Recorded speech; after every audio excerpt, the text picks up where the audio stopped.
Hey everyone, my name is Wes, and welcome back to Terror Talk, where I discuss creepy clips online. Just to set up clear expectations, this is a commentary channel on scary stories and weird stuff. So, if commentaries are a thing, you're in the right place. The original horror music at the end of my videos was composed by me. Now, let's get into it and have some fun.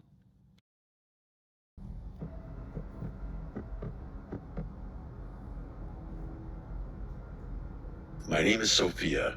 This happened 3 years ago when I was 19. My older brother Luke had just graduated from college in California, and the two of us were driving cross-country back home to New Jersey. Since he'd been living out there for 4 years, he had accumulated a whole apartment's worth of stuff. Furniture, electronics, books, everything, and there was no way he could fly back with all of it. But that wasn't the main reason we were doing it. I mean, cross-country road trip, sign me up for that any day of the week. I considered it a summer vacation, better even. We could have taken the direct route through Nevada and Colorado, but Luke wanted to see more of the country he'd been studying about, and I had never been to places like Zion or the Grand Canyon either, so we decided to take the scenic route along the southern edge. How do you feel about cross-country road trips? Let me know. And if you have any creepy stories related to them. For me specifically, I hate the idea of taking a cross-country road trip. I actually have never taken a cross-country road trip before. The longest distance that I have driven is from Arizona to California, which is about an 8-9 hour drive, and that alone is just absolutely brutal to me. So I couldn't imagine taking a cross-country road trip all the way out to wherever it is that I would be going. But yeah, let me know how you feel about cross-country road trips and if you have any scary stories related to them. But yeah, I mean, for me, I can't be in a car really no more than 8, 9, 10 hours max. It's just absolutely brutal. Luke insisted on renting a U-Haul instead of just shipping everything or selling it and starting fresh back home. Honestly, I think he was also trying to save money wherever he could, like a typical fresh college graduate. The U-Haul wasn't huge, but it was big enough that I felt like we were driving a small moving truck across the country. Before we left, both our parents and pretty much every travel forum we looked at had the same warning: be careful in New Mexico. It wasn't that the whole state was dangerous, but there were stories about scams targeting travelers, along with crime in some of the smaller towns and just generally sketchy situations in the more remote desert areas. Our dad specifically told us not to stop there unless we absolutely had to, and if we did, to stick to major gas stations and get back on the highway as quickly as possible. Luke and I agreed that we'd just drive straight through New Mexico without stopping. We'd fill up in Arizona, drive through as fast as possible, and stop again once we hit Texas. It seemed like a reasonable plan. The first part of the trip was amazing. Zion was incredible, and the Grand Canyon was everything I'd hoped it would be. Driving through Arizona was actually really beautiful in a way I hadn't expected, but somewhere in the remote stretch of New Mexico, our plan fell apart. The U-Haul was getting worse gas mileage than Luke had anticipated, and the gauge was dropping faster than we'd calculated. In hindsight, it was probably a little naive to assume we'd be able to make it through the whole state without stopping. We started looking for the next gas station along the highway, but according to our GPS, it was still about 40 miles away. The gauge was already below a quarter tank, and Luke was getting nervous about whether we'd make it. He pulled over to check the map, and that's when we realized we didn't really have a choice. There was a small town about 10 miles ahead that showed up on the GPS as having a gas station. It wasn't ideal, but it was better than risking running out of gas in the middle of the desert. The town was tiny, probably no more than a few hundred people, if that. It had that weird stillness that some small desert towns have, like everyone's inside hiding from the heat even though it wasn't particularly hot that day. There were a few rundown buildings, a small main street, and not much else. We didn't see any other travelers or cars passing through, which felt strange since we were still relatively close to a major highway. The gas station was one of those generic places with a few pumps and a small convenience store attached. As Luke was filling up the tank, I noticed we were getting some odd looks from the few locals who were around. Nothing aggressive, just lingering stares that made me uncomfortable. There was this guy leaning up against the convenience store smoking a cigarette who I kept catching eyes with. and I had to physically force myself not to look at him. I told myself it was probably just because we were obviously not from there, and we were driving a U-Haul with California plates, but nothing happened. After Luke finished fueling up, I tried to navigate us back to the highway. That should have been the simple part. We could literally see the highway from certain intersections in the town, but every road we took seemed to lead us further away from it. It was the strangest thing. We'd drive toward where we knew the highway was, and the road would curve or dead end or just take us in the completely wrong direction. It was like the entire town was literally designed to inconvenience us, as ridiculous as that sounds. And before you ask why we weren't using the GPS, well, we were. Or at least we were trying to. But it wasn't helping. It was clear that Google hadn't updated that location in ages, because the map kept routing us to roads that didn't exist anymore, or were inaccessible entirely. And on top of all that, the signal was practically non-existent out there, so it would go through cycles of brief connection followed by nothingness for minutes on end. We ended up driving around the same few blocks multiple times, and I was getting increasingly anxious. Luke was trying to stay calm, but I could tell he was frustrated too.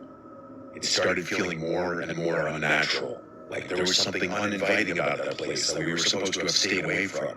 I can't describe it, but that feeling of literally seeing the highway but never being able to actually reach it was just so bizarre and deeply unsettling. After another 20 minutes of driving in circles, Luke decided to go back to the gas station and just ask for directions the old-fashioned way. I begged him not to, but he practically yelled at me, saying we were literally trapped in the one place we were told to stay away from. I could tell he was pretty freaked out at that point, so I just kept my mouth shut. After returning to the gas station, he went inside while I waited in the van. When he came out, he had this worried expression on his face. He got in and said the guy working there had given him directions, but they seemed unnecessarily complicated. According to the clerk, we needed to drive 17 miles in the opposite direction from the highway, through some desert back roads to eventually loop back to an on-ramp. I stared at him like he had lost his mind. In what world would we need to drive 17 miles in the wrong direction when we could see the highway from where we were sitting? I asked Luke what the guy was like, and he said he seemed friendly enough, but there was something off about how confident he was about the directions. Like he was trying really hard to convince Luke that this roundabout route was the only way. Luke also mentioned that the clerk had been asking a lot of questions about where we were going and how long we would be traveling. Before I could even say it, Luke was like, "I don't trust it whatsoever. We need to get the hell out of here." He just started driving, and I didn't object. He eventually pulled over on a quiet side street to figure out what to do next. The GPS still wasn't functioning properly, and I felt myself beginning to hyperventilate. There was a little part of me that couldn't help but think something really terrible was about to happen. And then, as if on cue, a dusty pickup truck pulled up beside us. I felt my heart starting to race, and I looked over at Luke, who, from what I could tell, was already preparing to speed off should it come to that. The truck's window rolled down, and the guy asked Luke if we had broken down or were lost. Luke stared at the guy for a good few seconds before answering, clearly trying to gauge whether we were in danger or not. I sat there in the passenger seat trying to control my breathing. That's how freaked out I was. Had I been alone, I don't know what I would have done. After a tense few moments, Luke just said we were heading for the highway. He also described the route we were planning on taking to get there, which I realized were the directions the gas station clerk had given us. I didn't have the best view of the man from where I was sitting, but based on the tone of his voice, it sounded like he got really serious after hearing my brother speak. He asked us if we were crazy, and said we should definitely not follow those directions. He went on to say that the route my brother had described would take us toward a really desolate area that was suspected to be a drug-running hotspot. Instead, he gave us alternate directions, then said it was a miracle we hadn't been robbed already, considering how clueless we were and how badly we stuck out, driving a U-Haul and all. Then, before we could even thank him, he drove off. Neither Luke or I said anything after that. Luke just started driving, following the man's directions. Sure enough, about a mile outside of town, there was this gravel road that was easy to miss if you weren't looking for it.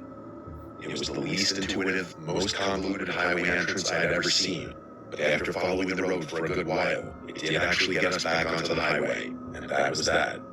Luke and I talked a little bit about the whole thing, but I don't think either of us wanted to harp on it too much. We obviously laugh about it now, and our whole family knows the story and asks us to tell it every so often. But at the time, it was the most unsettling thing that's ever happened to us. I'll never forget that indescribable feeling of being there. It was like this mix of dread and anticipation and anxiety blended into one.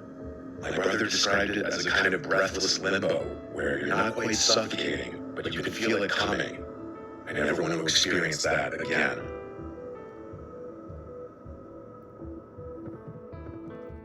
Yeah, I definitely thought this was a really cool story, because honestly, being trapped like that is one of my worst nightmares. I mean, think about it. You're driving through a town that you know is known to be dangerous, and you get trapped there. It's almost kind of like, it kind of feels like, or reminds me of entering a parallel reality of sorts, and no matter what you do, you're just trapped there, and it's very difficult to get out of that little town. Like, it sounds like a bad version of Groundhog Day almost, because you keep driving in the same way over and over again, trying to find your way out, and you just can't find a way out. Like, that would honestly be one of my worst nightmares, because I get uncomfortable being in places that I don't know very well. Like, if I'm trying to navigate certain places that I'm not familiar with, it does give me a lot of anxiety. So being in a situation like that, oh my god, I can't even imagine how much anxiety that would give me. And knowing you could get robbed, or even, even hurt, or even killed at any moment would truly be terrifying. And being caught in that limbo of anxiety, of almost a full-on panic attack, like, man, I couldn't even imagine. So I thought this was a really cool story. But yeah, let me know what if you agree that it kind of sounds like a parallel universe kind of thing, or a parallel reality kind of thing going on, because that kind of thing doesn't happen every day, where you literally cannot find your way out of a town that easily. So yeah, I thought it was a really cool story, and I hope you enjoyed my commentary and the music, and I will see you in the next video.